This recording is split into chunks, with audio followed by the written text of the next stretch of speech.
What happens when a monster finally meets someone who plays smarter, not dirtier? Joe thought he could beat the system just like he beat his wife until I stepped in. He's the man I destroyed piece by piece. By the end, he wasn't just broke, he was broken. You won't believe how far he fell. Let's call him Joe.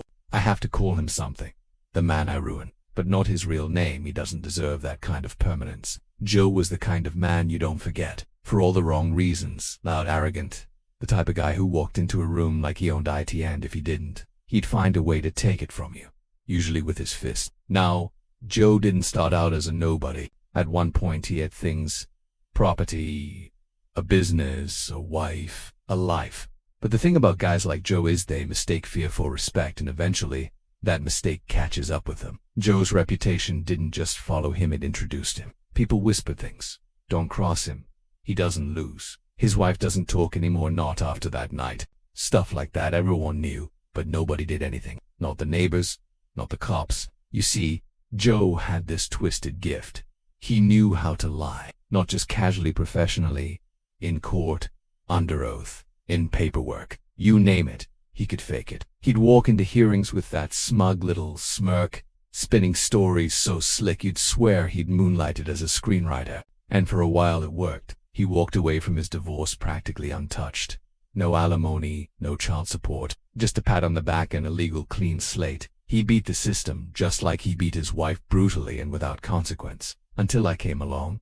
Not for him, not yet. My client, a man who brought me into this, was Joe's brother. The brother of the woman Joe used as a punching bag for years. But that wasn't all. He was also Joe's former business partner. And let's just say their breakup wasn't amicable. Joe had stolen from him, lied to him, screwed him in every possible way that didn't involve a physical beating, but emotional betrayal cuts just as deep. This wasn't just about business anymore. This was personal. When I met my client, he wasn't just angry, he was done. Done watching his sister cry behind locked doors. Done hearing excuses. Done letting Joe get away with it. He didn't want revenge the old-fashioned way. He wanted something permanent, cold, legal. A punishment Joe couldn't punch his way out of, so he gave me the case. And from that moment on, Joe's life was mine to dismantle. And here's the thing, Joe had no idea what was coming. He thought it would be just like before, that he could swagger into court, drop a few fake tears, spin a story about how he was the victim, and walk out the winner. But Joe didn't understand that the game had changed. He wasn't dealing with his ex, he was dealing with me. He didn't lawyer up, he didn't prepare. He thought the truth didn't matter because it never had before. He thought the court would be fooled. Again. But I wasn't interested in playing his game. I had evidence, documents, witnesses, a paper trail that traced every shady thing he'd done like a roadmap to ruin. And Joe, he showed up with nothing but lies and a suit 2 sizes too big. I could see the confidence drain from his face with every passing minute in court. His voice got shaky. His stories didn't line up. He started sweating like he was back in the boxing ring. He wasn't used to being cornered without a way out. And when the gavel finally dropped, I had a judgment against him. A big one. One he'd never pay off in his lifetime. And he knew it. But that was just the beginning. Because unlike Joe, I finish what I start. If you're wondering what kind of man decides to go to war with a monster like Joe, let me introduce you to the brother in Lamia client. Let's call him Mark. Mark wasn't flashy. He didn't brag. He wasn't a loudmouth or a hothead. But he had that steel in his eyes. The kind you only get after watching someone you love suffer for years, while the system fails them again and again. You know what makes a man dangerous? Patience. And Mark had waited long enough. Joe had beaten his sister Mark's little sister black and blue. Not once, not twice, but over and over. And Mark, he saw it all. The bruises she tried to hide. The hospital visits with made-up stories. The way she flinched when someone raised their voice. Mark wanted justice, but more than that. He wanted closure. Not just for her, but for himself. And he knew he'd never get that by throwing fists. So he bided his time. He waited for the right opportunity. And when it came, it was wrapped in legal paper. You see, Joe wasn't just a wife. He was a greedy bastard, too. Years ago, Joe and Mark had started a small business together. Back when Joe still wore a mask of respectability and Mark hadn't seen through the cracks yet. They built something from scratch, sweat, savings, sacrifice. It should have been a story of success. But instead, Joe turned it into just another thing to steal. He embezzled, cooked the books, shifted funds into fake accounts. When Mark confronted him, Joe didn't deny it. He laughed, said, "Go ahead, try me. You think anyone's gonna believe you over me?" And maybe once upon a time, that would have been true. But not now. Not with me in Mark's corner. Mark came to my office with a fire in his gut and a folder full of receipts. Literal receipts. Bank records. Texts. Emails. Evidence. It wasn't just a smoking gun, it was a full-on legal flamethrower. He wanted to bury Joe, and he was ready to do it the right way by the book. With teeth. The beauty of revenge through law. It's slow. Methodical. It doesn't just knock your enemy down, it dismantles them, inch by inch. And Mark understood that. He didn't want Joe arrested for one assault charge that might get pled down. He wanted him ruined. Financially, emotionally, publicly, forever. So we filed suit. Joe didn't take it seriously at first. He didn't even hire a lawyer, he just kept swaggering into preliminary hearings with that same old arrogance. This is nothing. He'd sneer, it'll get tossed, but it didn't get tossed. And every time he opened his mouth in court, he dug his hole deeper. Mark, on the other hand, didn't show anger in the courtroom, just quiet satisfaction. He showed up early, in a pressed suit, sat respectfully, listened, and let me do my job. He trusted me, and that kind of trust, that's powerful. I remember one day after court he looked at me and said, it's not even about the money, it is, but really it's about him knowing, finally knowing he's not above consequences. That's the thing people like Joe never expect. They think they're untouchable because they've skated through life unchecked. But when someone like Mark decides to stop playing defense and go on offense, it's only a matter of time before the walls cave in. And they did. I built the case like a reinforced with fact after fact. Fraud, breach of contract, conversion, you name it. I hit him with it. I subpoenaed banks, vendors, even former employees who had nothing good to say about Joe. The guy had burned every bridge he'd ever walked on, and now they were all coming back to collapse on him. By the time we got to trial, Joe finally realized he was in trouble. He showed up with a lawyer late in the game, and badly You can always tell when someone's just trying to stall, trying to buy time they don't have. His new counsel tried every week to lay tactic in the book, but the judge saw right through it. And Mark, he never lost focus. He sat through every session like a man watching justice take shape brick by brick. No shouting, just resolve. When we won the judgment, massive, by the way, I looked over at Mark, expecting maybe a smile, a fist pump, something. But he just nodded.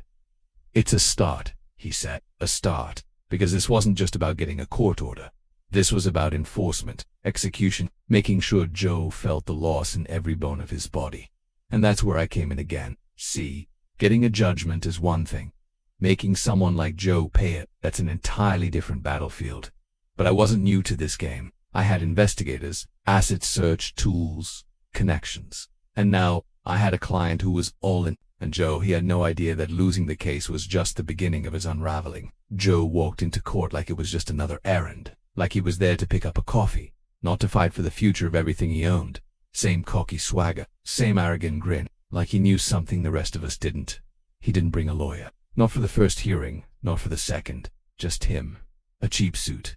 And a folder full of lies. He thought he was clever. Thought he could talk his way out of a courtroom the same way he talked his way out of every responsibility he ever had. And honestly, that might have worked before.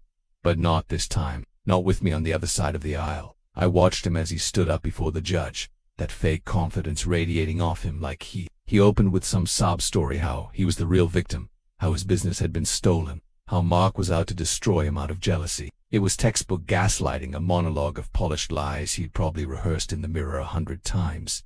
But the thing about telling lies in court, you better pray nobody has the receipts. And I had all the receipts. I let him talk, let him dig the hole deeper with every sentence. Then I stood up, collected. Surgical. Your Honor, I began. Allow me to introduce some inconvenient facts. And just like that, we started peeling Joe's facade back layer by layer. Exhibit after exhibit, I laid it all out. Bank records showing diverted funds, signed agreements with forged initials, emails with timestamps that contradicted everything he just said under oath.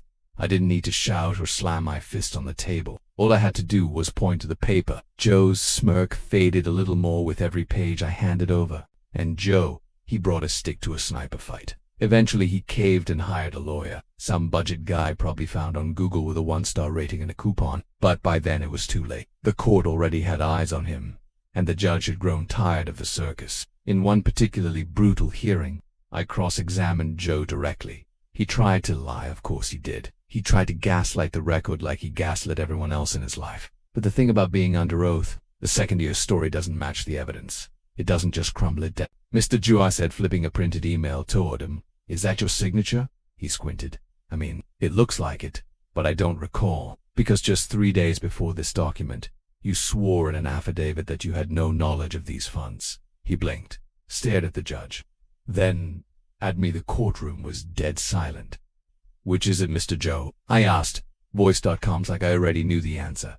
Because I did. He mumbled something about misunderstanding the question. It was pathetic. The judge sighed. The court clerk shook her head. I don't usually enjoy these moments. Humiliation isn't the goal. But with Joe, it felt earned. Every lie, every bruise he left on someone else's life. It all built up to this exact second. Him, in front of a judge, finally being seen for what he truly was. When the ruling came down, it was surgical. The court awarded Mark a judgment large enough to shatter Joe's finances. Not just repayment of stolen funds, but damages, punitive ones. The kind that say, you messed with the wrong person. And when Joe's face fell as the numbers were read aloud, I knew he finally understood. This wasn't going away. This wasn't something he could shout down or punch through. This was real. After court, Joe stormed out without looking back. Mark and I stayed behind. He didn't say much, just looked at the empty seat where Joe had been, and exhaled. Not a sigh of relief. Not yet. This wasn't the end. But it was the moment we turned the tide. Now we had a judgment. But a judgment is just words on paper unless you make it mean something. And I had every intention of making it hurt. You know what's worse than losing in court when you're a guy like Joe? Watching your world fall apart in slow motion afterward. And that was next. With the judgment in hand, most people might have sat back and waited for the payments to start rolling in. But I knew better. Guys like Joe don't pay. They don't apologize. They don't accept defeat. They hide. They lie. They do whatever it takes to dodge consequences. So while Joe was out there pretending this was all just a temporary setback, I was already sharpening the blade. And I wasn't going for a clean cut, I was aiming for the grind. You see, I don't just collect judgments, I enforce them. Relentlessly. Mercilessly. When one of my clients wins, they don't just win on paper, they walk away with everything the other guy once held dear. And Joe, he made it too easy. His first mistake was thinking I wouldn't find anything. He thought he was clever, hiding assets behind fake shell companies, gifting property to friends, moving money through second-tier accounts. It's a common trick, and I've crushed it 100 times before. So I brought in my Guyana investigator. I've worked with 4 years. Quiet, precise, dangerous in the most boring way imaginable. Within a few weeks we started turning up everything Joe thought he'd buried. He had real estate, lots of it, but not in his name. Owned through numbered corporations, layered with red tape, all designed to throw people off the trail. Too bad for him. I live for trails. We followed rental payments, utility records, insurance policies. The guy was sloppy. He thought using fake corporate shields made him invisible. But every single tenant who paid rent was a bread, and those breadcrumbs led us straight to Joe's front door. The first asset we seized was a small commercial unit. He didn't even fight it, just acted like he didn't care. Shrugged it off like, whatever, I've got others. So we took another and another. We froze bank accounts. We filed liens. We sent process servers to every property we could trace to his grubby little fingers. By the end of month 2, Joe was in full panic mode. You could feel it. He finally lawyered up again, but it was too late. His lawyer couldn't undo the damage, couldn't stop what was already in motion. Joe started making calls to tenants, to old partners, to anyone he thought might shield him, but no one was coming to save him. He was radioactive now, toxic. Even the people who used to admire his swagger didn't want to get burned, and while he scrambled to stop the bleeding, we kept cutting. The last big piece was a residential house. Not just any house, this was his last source of income. Joe didn't live upstairs, he rented that out. He lived in the basement, unfinished and cold, like some rat squatting beneath the life he used to have. The upstairs tenants paid him cash, or at least they used to. He'd take their rent checks and go straight to payday loan shops. Why? Because he couldn't open a bank account. Every time he tried, I'd garnish it. Every penny he touched I hunted down and ripped away. He couldn't even cash a check without paying a fee just to keep it off the books. He managed to hide that property for a while, held it through another fake company. Thought he'd outfoxed me. He didn't count on my investigator spotting him one night, driving home like a man with nowhere else to go. We ran the plates, pulled ownership records, punctured the corporate veil like tissue paper, and once we had it, we moved. Now, getting a property like that out of someone's hands takes time. Joe fought it, filed garbage paperwork, stalled, tried to claim bankruptcy. All of it failed. He was representing himself at that point, stumbling through the law like a drunk man through a maze. And while he twisted and writhed, I tightened the vice. It took months, but finally, the day came. Joe stepped out to get a pack of smoke sand. While he was gone, the sheriff changed the locks. Just like that, the house was gone. The rental income, gone. His basement, not his anymore. He came back and found himself locked out of the last place he had on earth. That's when his new pro bono lawyer called me. Said Joe was desperate. Said he'd lost everything, that he just wanted to stay in the basement just a little longer. I could see the guy's office window from mine, across the parking lot. We used to nod to each other in the elevator. He was a decent guy, trying to do some good. But I wasn't here for mercy. Ask the new owner, I said, because the house wasn't he and my client's estimate was in the name of one of his employees, a nominee, legally sound, untouchable, which meant the decision wasn't mine to make. Joe couldn't go back. Not legally, not physically. And just like that, the man who once strutted through life like a king now had nothing. No property, no privacy, no peace. Well, not quite nothing. He still had his truck. A massive, ancient beast of a machine. Gas guzzling loud, rusted, but still running. It was all he had left. And that's where he started sleeping curled up in the cab, parked wherever he wouldn't get towed. He couldn't afford gas, could barely afford food, but it was still his. Until he made one final mistake. One act of petty spite that crossed the line and gave me the opening I needed to take that too. Joe's world had crumbled one asset at a time. One lie exposed after another, but he still had one last place to hide. The basement, not a metaphorical basement, a literal one. Cold concrete floors, exposed pipes, a bare mattress on the ground. That was home now. Upstairs, that was rented out. The tenants paid Joe in cash, handed over through a crack in the door, like he was a troll under a bridge collecting tolls. It wasn't legal, it wasn't smart, but it was the only income he had left. Joe clung to that house like a man holding the last piece of a sinking ship. And for a while, it worked. He'd buried it deep under a numbered company, no obvious connection to his name. No paperwork that directly tied him to the ownership. But Joe made a mistake. He got comfortable. He thought if he paid the property taxes on time, didn't ruffle too many feathers, and laid low, I wouldn't find him. He forgot who he was dealing with. We knew Joe had to be living somewhere. He wasn't couch surfing, he didn't have friends left, he wasn't in a shelter, he had too much pride. So we watched, waited, and eventually, my investigator saw it. Joe driving home late one night, pulling into a quiet residential street, and unlocking the back door of a house with a worn key. That was all I needed. We ran the plates, dug into the records, found the shell company, then cracked it open. See, Joe wasn't clever enough to cover his tracks completely. Somewhere in the process of setting up his fake ownership web, he got lazy, signed something himself, left a trail in a transaction. It only took one slip. From there it was just paperwork, motions, hearings, a few court dates where Joe tried to argue it was his cousin's company or that he was just renting the basement. Lies, obvious, desperate lies. But the judge wasn't having it.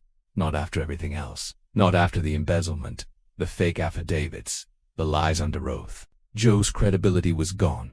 And without that, you're dead in court. We pierced the corporate veil. The house was his. And now, it was ours. The tenants upstairs were the first to know. We served them notice, explained the situation, gave them updated rental instructions. They were relieved. Turns out, Joe had been an awful landlord, screaming fits in the middle of the night. Paranoid rants, threats of eviction for no reason. The house stayed. Joe, on the other hand, was on borrowed time. Eviction proceedings began immediately. Joe tried to stall, self-repping his way through every delay tactic he could muster. Motions with no legal basis. Last-minute requests, sob stories. It bought him time, but not much. And finally, the order came through. Sheriff's notice. Lock change scheduled. Joe left that morning, probably just to grab smokes, and when he came back, the locks had been changed, the windows secured, and his world, what little was left of it, was gone. No warning, no dramatic confrontation, just silence. He stood on the porch for hours. Didn't scream, didn't rage or stared, probably thinking about how it had come to this. How a man who once lived in houses he didn't even visit more than once a year was now homeless, stripped down to a single vehicle. The pro bono lawyer called me the next day. "Can he at least stay in the basement?" he asked, voice hesitant. "He's got nowhere else to go." I didn't even hesitate. "That's not up to me," I said. Ask the new owner. He knew who the owner was. Mark's employee. A loyal one. A loyal one who had very specific instructions. No dice, I added. That chapter's closed. There was silence on the line, and a sigh. Joe's last stand had failed. The basement wasn't his anymore. The tenants didn't want him there.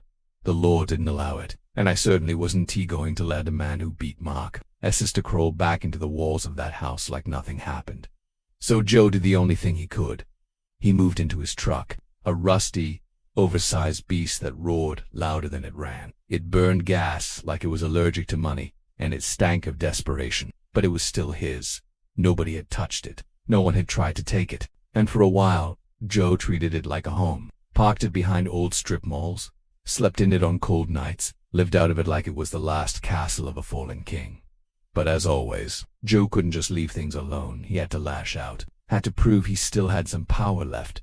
And that mistake, that final petty act, it would cost him the truck. Eviction day didn't come with fireworks. There were no shouting matches, no threats, no last-minute pleas. It came with a quiet knock and a lock change. Joe had gone out for cigarettes, the one habit he never seemed to lose. He probably figured he'd be back in an hour, maybe two, just enough time to walk to the convenience store, maybe grab a coffee, pretend life wasn't crumbling around him. But while he was out there pretending, we were making it official. The sheriff arrived on time, professional.com. I wasn't there in person. I didn't need to be. Everything was already in motion. I'd arranged for the locksmith, confirmed with the new owner, and ensured all the paperwork was squared away. It was surgical. Clean, no room for error. When the door clicked shut behind the sheriff, when the new locks turned in place, that was it. Joe was out. Gone was the dank little basement he called home. The mattress, the hot plate, the old radio, all still in there, sure, but now behind locked doors he'd never open again. The place where he hoarded old pay stubs, wrinkled photographs, and whatever pride he had left was officially off limits. It was done. He came back a few hours later. I wasn't there, but I heard from the tenants. They said he just stood there, blinking at the door, tried the knob, didn't bang, didn't scream, just kept turning the handle like maybe it was jammed, like maybe this wasn't real. Then he walked around back, tried the basement, locked, tried the windows, locked. Then he just sat on the porch steps, staring into the distance, as if something might magically reverse all this. The tenants watched from upstairs. One of them called me directly. "He's just sitting there," she whispered. "What do we do?" "Nothing," I said. "You're safe. He'll leave." Because I knew Joe. I knew his type. For all his rage and violence, this wasn't his battlefield anymore. Not here. Not now. He wasn't a fighter anymore. He was just a man with nowhere left to go. Eventually he left, got into his truck, drove off slowly, like even the gas pedal didn't believe in him anymore. The pro bono lawyer called again the next morning, trying to find a crack in the wall I'd built. "Can't we just let him live in the basement until he finds something else?" he asked. "It's not like anyone else is using it." "No," I said. "It's over. You're really going to keep a man homeless? He did that to himself. You know that. And frankly, I don't care where he sleeps as long as it's not on property he no longer owns." The lawyer knew better than to push. He muttered something about justice and hung up, but justice had already been served. I wasn't being cruel. I was being exact, strategic, measured. Joe had spent his life taking from people. Now, he had nothing left to take. He didn't try to fight back legally anymore. He knew the courts wouldn't listen. He was a discredited, broke, and disgraced man. He stopped showing up to hearings, didn't answer correspondence, didn't respond to notices. He became a ghost. Still, for a time, he kept parking his truck across the street from the house, like he was marking territory.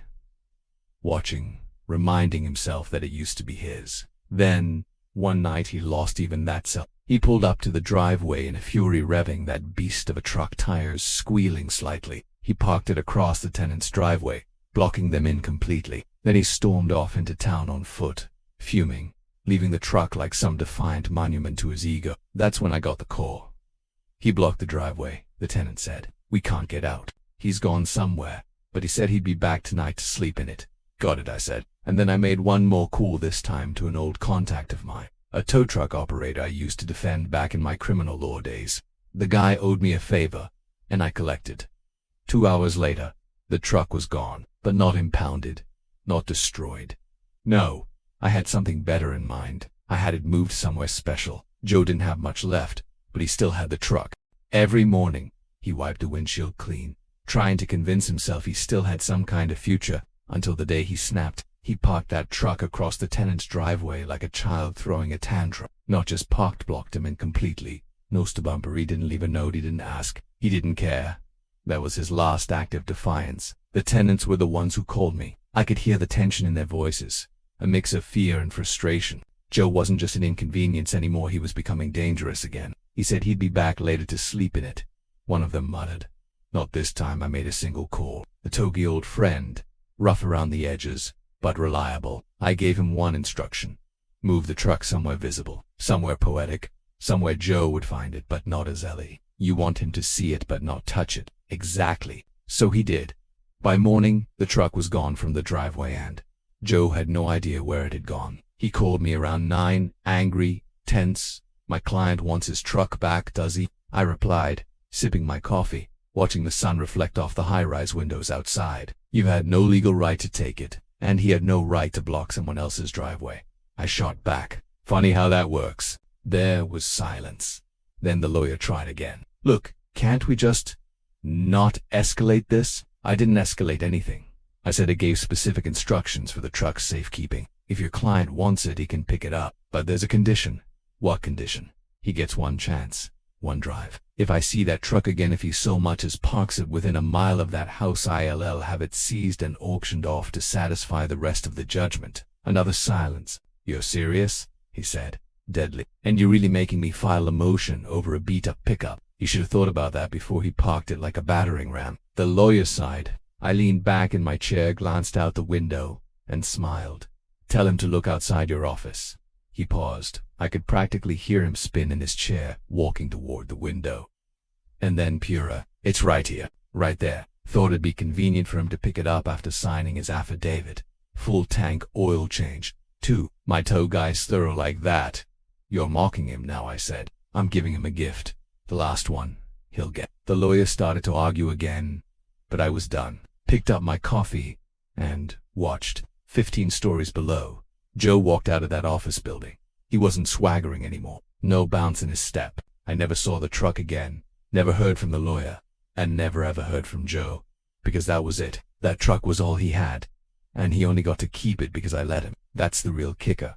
I could have taken everything. Stripped him of every possession, every shred of comfort. But I didn't. I let him have the truck. Because I wanted him to remember, every time he turned that key, that it was mercy, not justice, that allowed him that final piece of freedom. And for a man like Joe, that's the worst kind of revenge. You can always tell when the opposing lawyer isn't in it for the money. They come in quiet, principled, holding on to the idea that justice is a noble thing, that everyone, even scummed like Joe, deserves a fair shot. That was pro bono guy.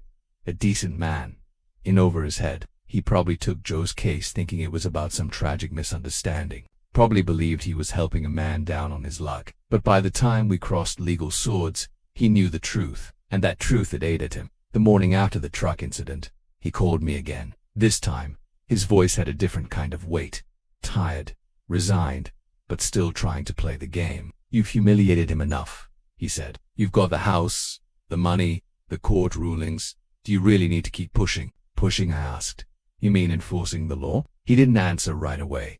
I saw the truck, he added. Saw where you had it parked. You knew I'd see it. Of course I did, I said calmly. I wanted him to see it, but more importantly, I wanted you to. He sighed. You're not just collecting on a debt. You're turning it into theater. No, I'm turning it into a lesson. He bristled at that. You think this is justice? I think it's overdue, I said. And you can stop trying to appeal to my humanity. It took a vacation the moment I saw the photos of what Joe did to Mark S.'s sister. He fell quiet.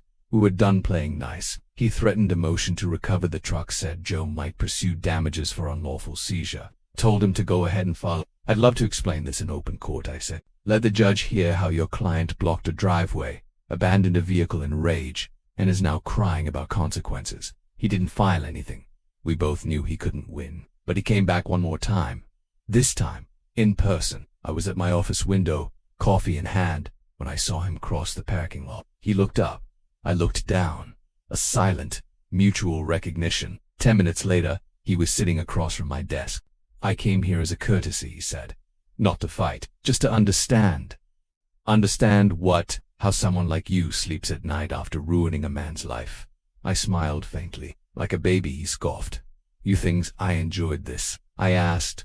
I did not at first, but after watching how many people Joe hurt, after seeing how many systems he gamed, how many women he broke and lied about, it became simple. This wasn't personal. It was necessary. He looked at me for a long moment. "So you're saying it's not revenge?" "No," I said. "It's the completion of justice. Revenge is emotional. This is math, cold, balanced, precise." He exhaled and stood. "He's gone. Packed what little he had in the truck and drove off. No forwarding address, I know." "Good. Because if I ever see that truck again," I added, "I'll finish the job."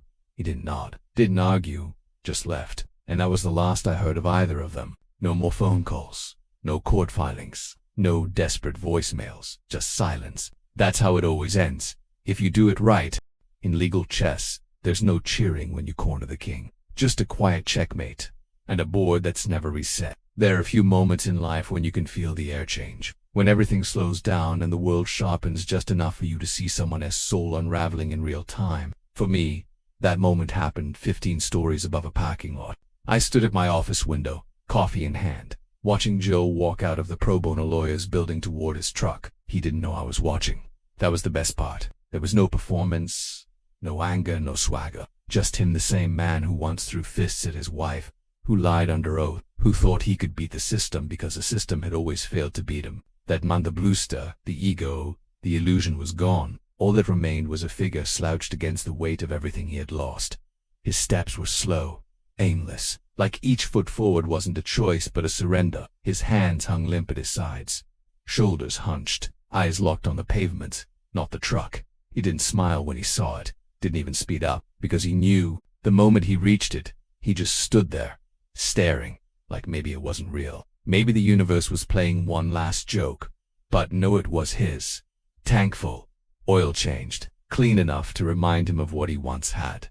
But it wasn't a gift, it was a message. He opened the door and climbed in slowly. No urgency, no purpose, just exhaustion, like the kind that comes not from a long day, but from a long life filled with damage most of its. The engine roared to life, then sputtered, belching smoke as if choking on its owner's shame.